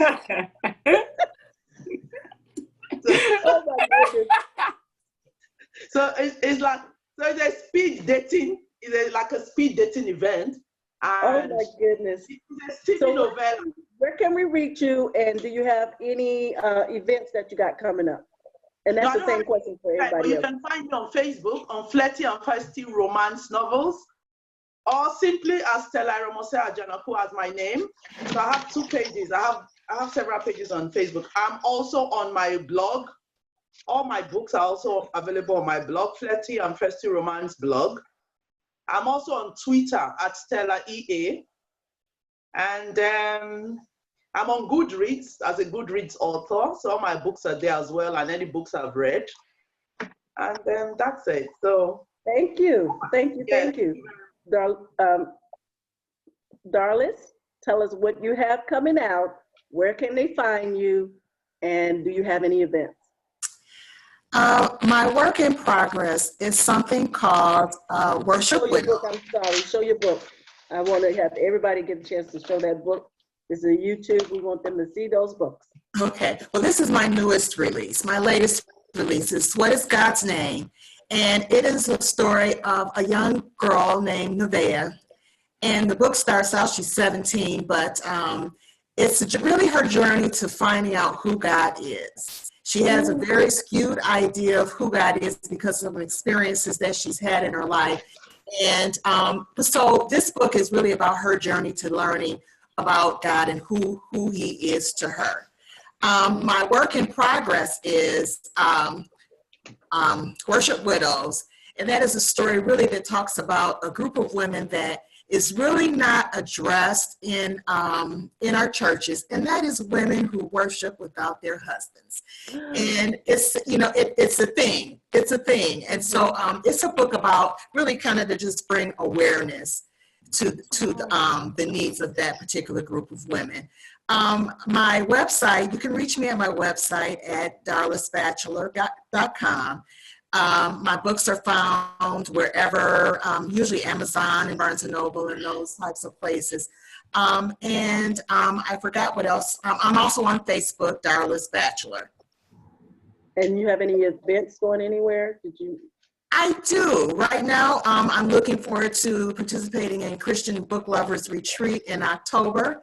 And right now, that's all that's on my schedule. Okay. Anna G, tell us. Okay, so my most current release is this book here, The Agency, Revive and Resurrection. This actually is the follow-up to this book, Love and Deja. It was the reader requested. Like I gave a final ending to Love and Deja, but apparently the readers wanted more. So I ended up continuing this, what should have been a standalone that has become a series. So The Agency is a urban thriller. It is continuing the family members of the Gertrude family. It really is the son's story. The father thought he was done killing people for a living, but now the son has been sucked back into that same world with an organization called The Agency. And so this really is the son's story about his experience getting hooked up with The Agency, as well as him dealing with his father's curse of having a dissociative personality disorder. So that's kind of where I am. It's what's released. Work in progress. I'm working on a fairy tale retelling under the Aziza Sphinx name. It's scheduled to be released in July, and it is actually telling the Hansel and Gretel story from the villain's perspective, but who everybody has assumed is the villain, which in most stories believes is the witch, ultimately won't really be the true villain. I'll reveal kind of who the real villain of that story is from my perspective. And then under Anjanaku Wright, I am working on a story called Toe in Love and one called Carolina Drift. My characters tend to be strong women who do jobs that are typically held by men. So one of them is a female race car driver, and in Toe in Love, she's a tow truck driver. She's the repo person. So that's what I'm working on as far as my works in progress. Events that I'm scheduled for anybody who's in the Metro Atlanta area, I'll be at Multiverse, Literary Evolution, the 556 Chicks Atlanta Kickback. Hopefully if Subsumi is coming back, then we'll be doing that over at the Auburn Avenue Research Library. And then Black Girl Geek Out, which is an event for people doing speculative fiction, but also Black women especially who do cosplay. If Okay, anybody where needs to can they reach reach me, you? you can start at my website, which is www.ANJAWRIGHT, that's ANAGIAWRIGHT.com.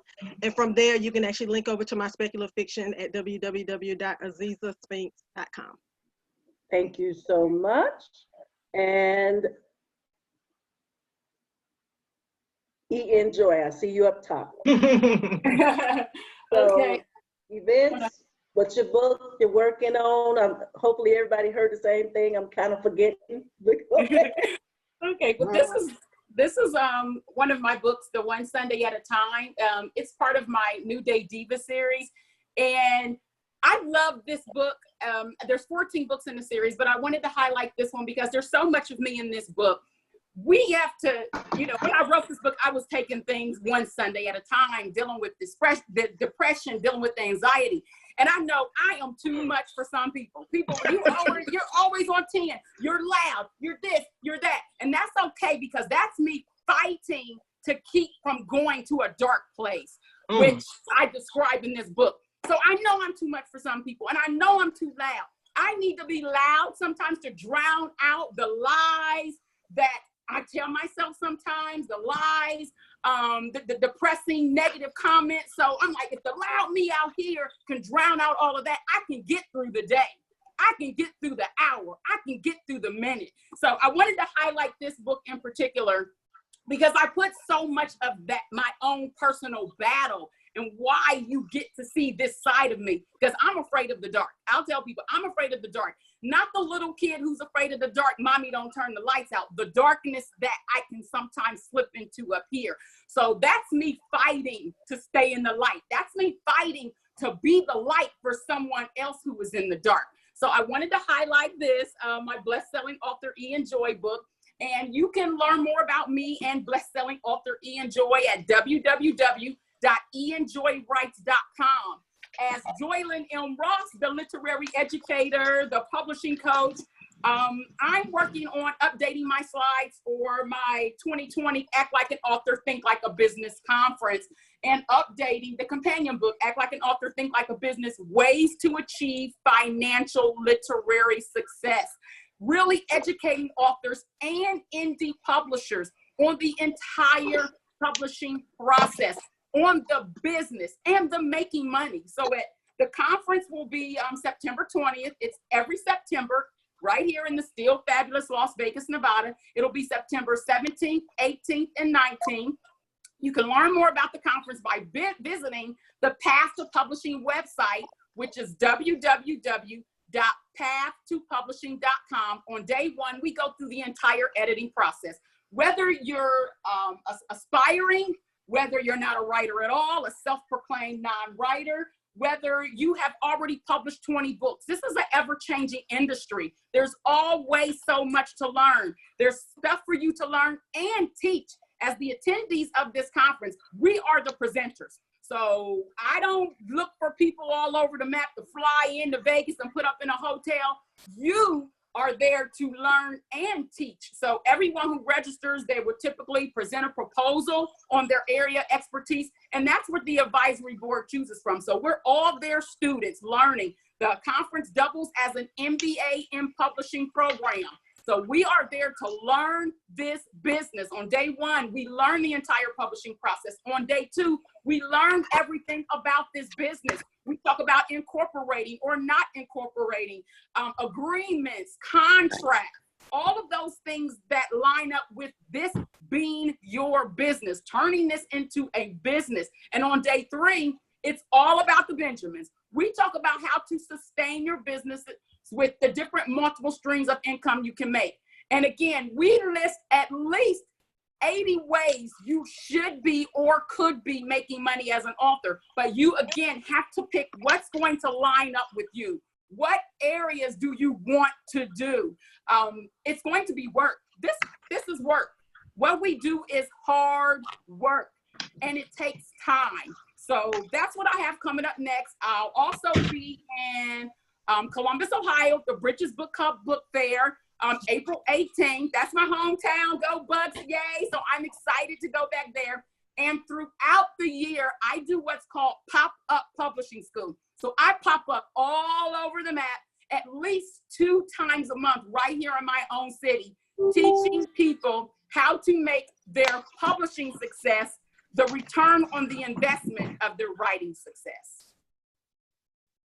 Thank you All so right. much, Simmons.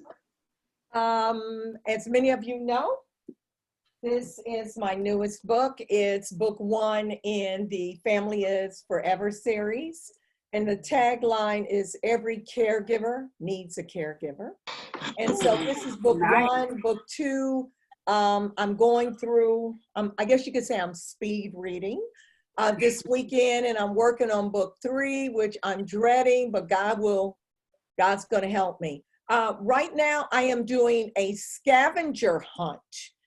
That's what I'm doing this weekend. So basically, I just sent out my newsletter. The scavenger hunt is while everyone's watching the Super Bowl, put on your tennis shoes and go find my book.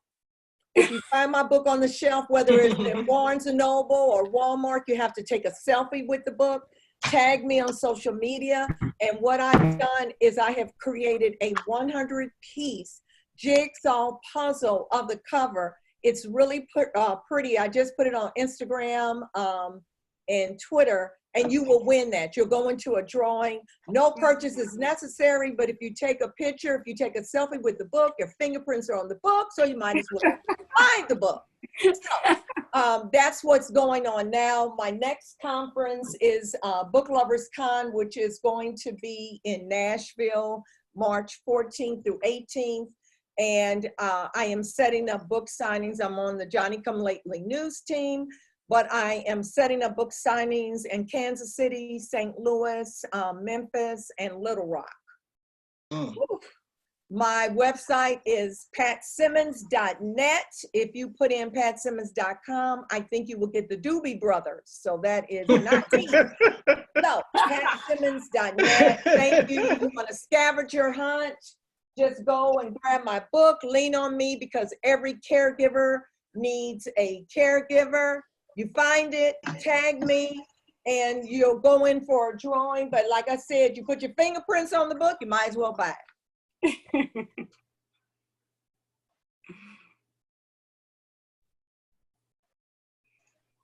Ellen, you're on mute. Okay, can you see? Okay, I'm off now. Barbara Joe, I see you there. Okay, this is my latest book here, my latest paperback, I should say, and it is a. Can't really see it. Push back. Yes. What's going on? We couldn't see the book. Push it back. Oh. Yeah. Can you see it? Yeah. Okay, it's Romance After Marriage. It's a collection of 5 short stories about 5 married couples, all seeking to rekindle their romances. So you can pick this up online, wherever books are sold. As far as my work in progress, I'm stepping outside of the box, and I'm doing a YA book that's set in the 70s. And the title of it is Loving My Daddy to Death. And it's about a 12-year-old girl with a very abusive father. And he's very abusive to the mother and her younger brother, but he treats her like a princess. And she's so afraid that he's going to kill the mother and her brother that she comes up with a plan to kill him. So that's me stepping outside of my romance box and the regular YA. As far as where you can find my books on Amazon, Barnes & Nobles, Books A Millions, wherever books are sold. And as far as finding me, of course, you can find me on social media, Facebook, Instagram, and Twitter. I'm at all 3 of those, sometimes at the same time. So, and as far as events, I don't have really any big events lined up for this year. I'm really trying to take a break. This is my year to take a break because I've been going strong for so long. So due to some family things, I have to take a back seat this year. But I do have one thing planned, to attend a writer's retreat in Mexico Beach in April. So other than that, I'll be writing and publishing other people. All right. Awesome, awesome. Is Teresa there? And Joy? No, They no. all gone. I Okay, think that's it. so, okay, so I don't see the other ones. Okay, Michelle is on there. Okay, Did Michelle? this is, I know we're ending it, but it's one more question I really have to ask that I forgot to ask. And those that are on here, Queenie, what did you say? Queenie is on mute.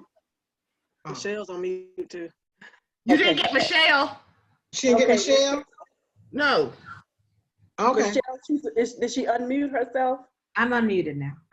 Okay, go ahead. Do you remember the question, Michelle? Yes, it was to tell about what we're doing next and share something. I want to share a book cover with you all for my next, oh yeah, now y'all all up in my email, sorry.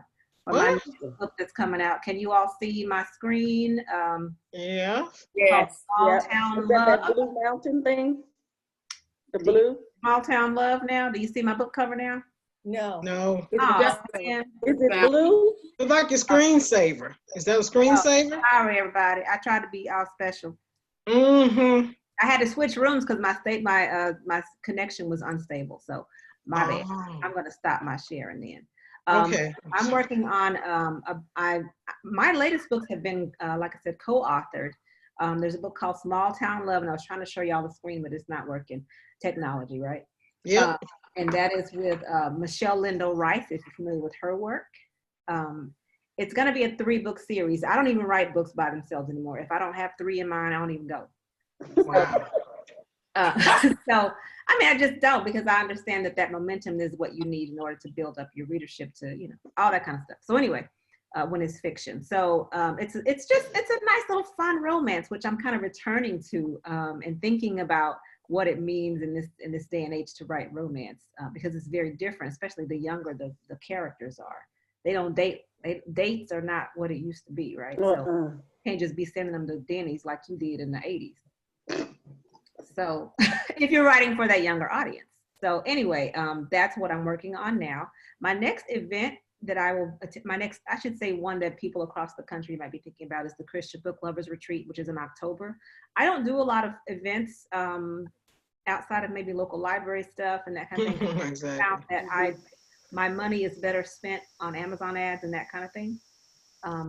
You just got to think about what works for you. And if I don't go to a conference unless I'm going to get a chance to speak, usually. Okay.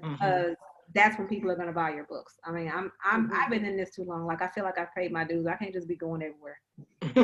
Thank you. Right? I got a grandchild. That's a whole other deal.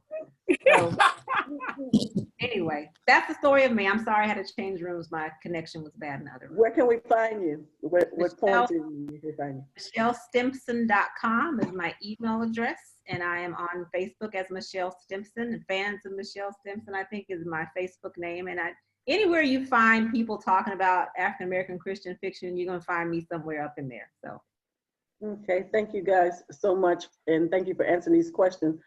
Anybody, one or two, you guys can answer this. This is one more. Can you guys hear me? Yeah. Yes. So I can make sure I'm. So this is a question that I forgot to ask you guys, and I'm sorry that I tagged it in at the end.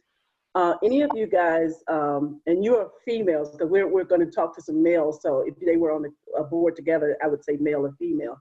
But being that you're a female, did you guys ever get any backlash about writing in male character voice in your novels or your books?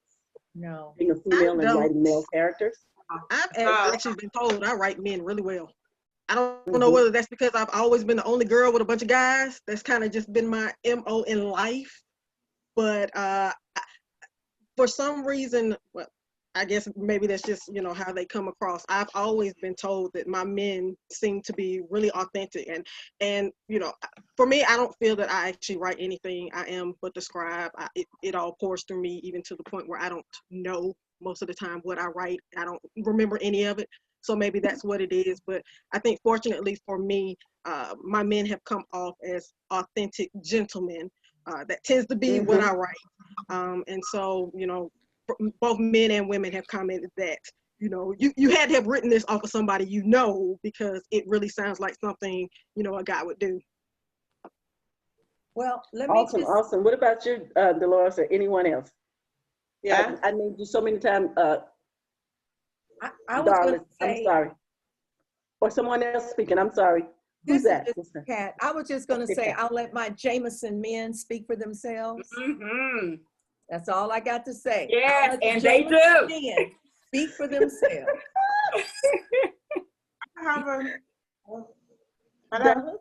Darless? Yeah, I've not had any backlash, but what I find interesting is most of the time in all my books, readers fall in love with the men more than the women.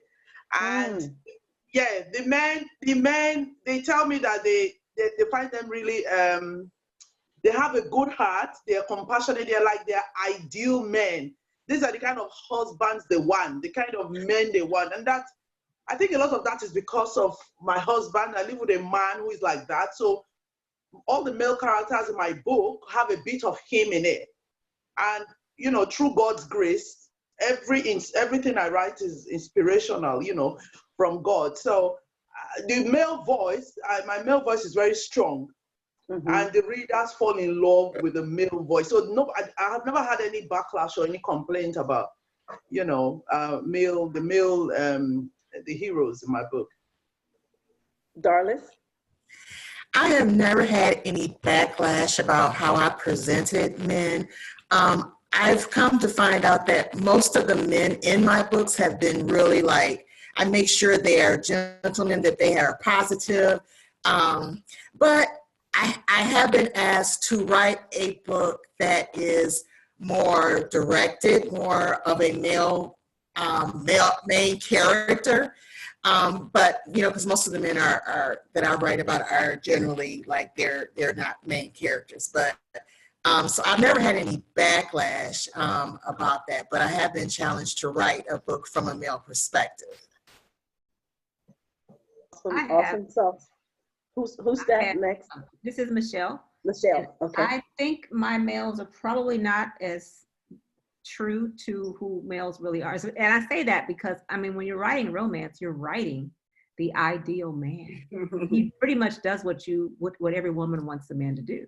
Right. And so my husband, when we read one together, he's like, no real dude is gonna do that.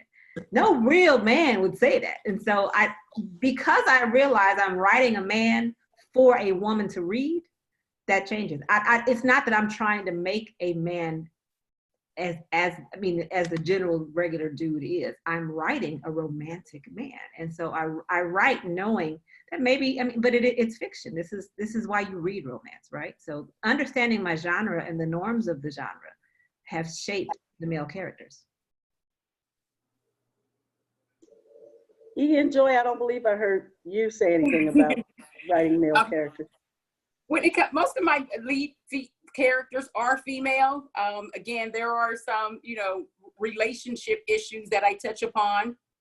But because most of the characters that I write about are based on real people, real men, I don't get any type of, you know, criticism regarding that. I've done more ghostwriting for male authors than female authors. And so they have taught me and trained me.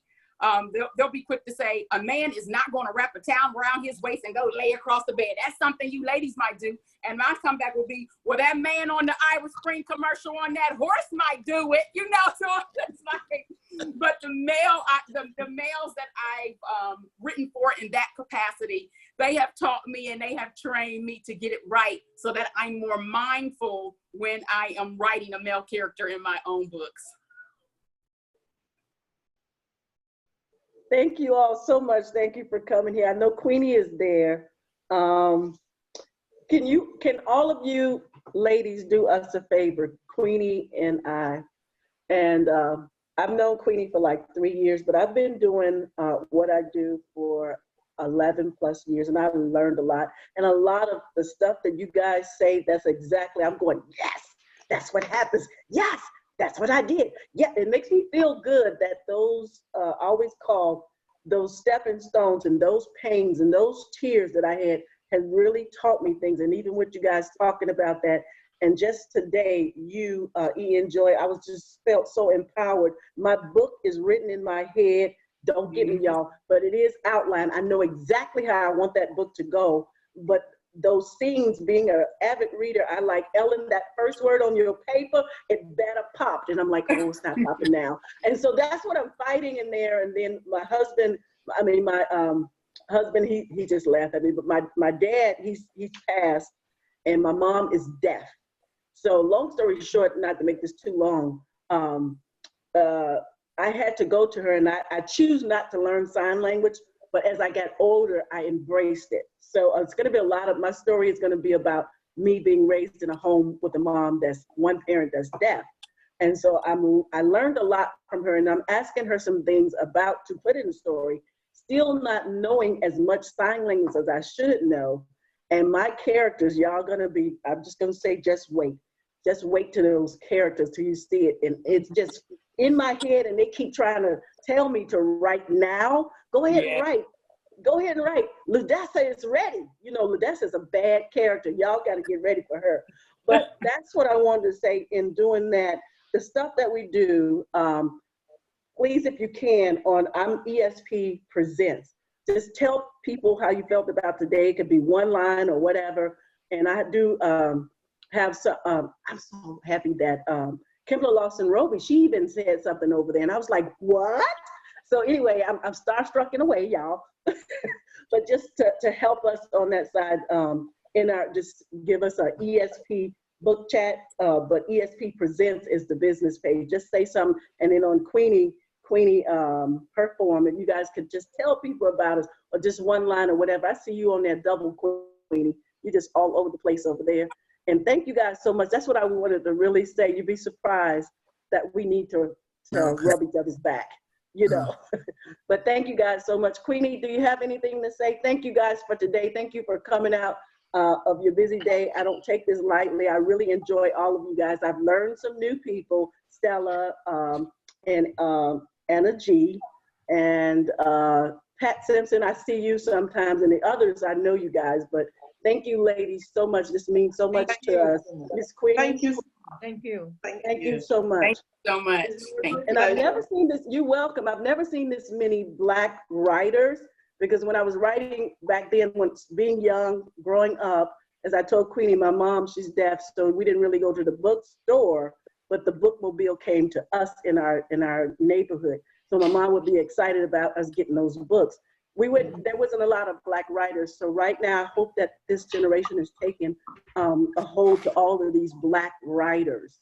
So that's all I want to say. Queenie, go ahead. Thank you guys so much. Go ahead, Queenie. I'm gonna mute myself. I would just like to say thank you all for coming in today. And I really do appreciate you all. Thank you for having us. Thank you. Thank you, everybody. You're welcome. You guys have a wonderful, wonderful weekend. Enjoy your Saturday. Thank you guys so much. Really appreciate you. Thank you. All right. You're welcome. All right, bye-bye. Bye. Nice to meet everyone. Nice to meet everyone. Nice Nice to meet you. All right. Thank you so much. Bless everybody. God bless you all as well. Yeah. Thank you. Thank you. Bye-bye. Darling, first time meeting you. Thank you so much. I'm going to go back and look at those books. I'm going to be getting those books. Take care, guys. And learn that sign language. Oh, I know it now. I know it more. My brother-in-law is deaf. Learn sign language. Thank you. Make sure you learn it. Make sure you can spell the alphabets. And my second book, Talk to Me, my character was deaf. Yeah. Oh, so so write that book. Write that book. Yes. But I know it more passable. I'm not as fluent as I should be coming. But if a deaf person is in front of me, we can talk all day. Right. So I should be more proficient, but we're getting there. As long as Ellen, we can't wait to support you, Ellen, the way you supported us. So thank you so much. Yes. Thank you. That feels so good. All right. Take care. Bye-bye. All right. Bye-bye. I'm gonna end the recording. Okay.